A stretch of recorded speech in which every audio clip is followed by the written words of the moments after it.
শুরু করছি the রিবেলস and the রাজ এই অধ্যায়ের উপরে 3 নম্বর অর্থাৎ টাইপ 1 এবং 4 নম্বর অর্থাৎ টাইপ 2 এই দুই ধরনের প্রশ্নের উপরে একটি প্রশ্ন নিয়ে আলোচনা। যদি এরকম প্রশ্ন হয় যে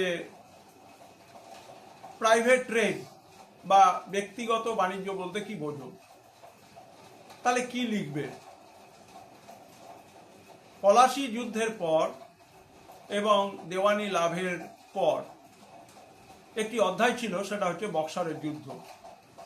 পলাশীর যুদ্ধে হয়তো বিশ্বাসঘাতকতা অথবা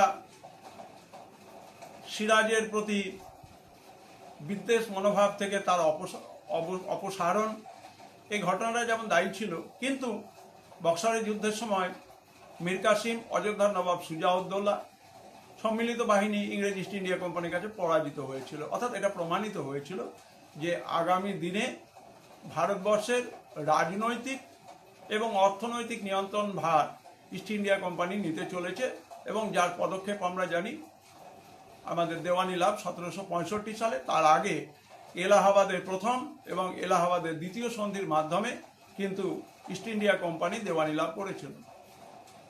এখন হোম চার্জ বিষয়টা কি বা প্রাইভেট ট্রেড ব্যাপারটা কি, আমরা আলোচনা করব প্রাইভেট ট্রেড।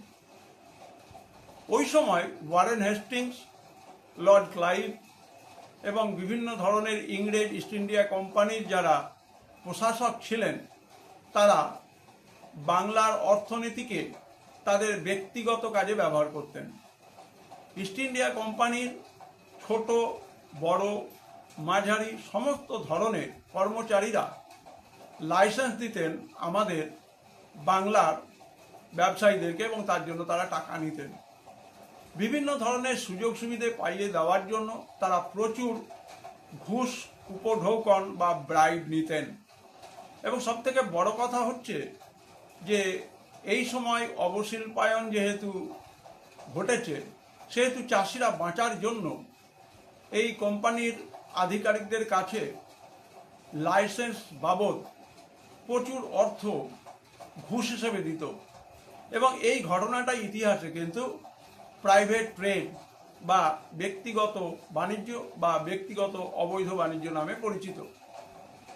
ভিডিওটি ভালো লাগলে অবশ্যই সাবস্ক্রাইব করো, বন্ধুদের মধ্যে শেয়ার করো, এবং সর্বোপরি সহজভাবে তোমাদের উপস্থাপনা কেমন লাগছে সে বিষয়ে জানিও।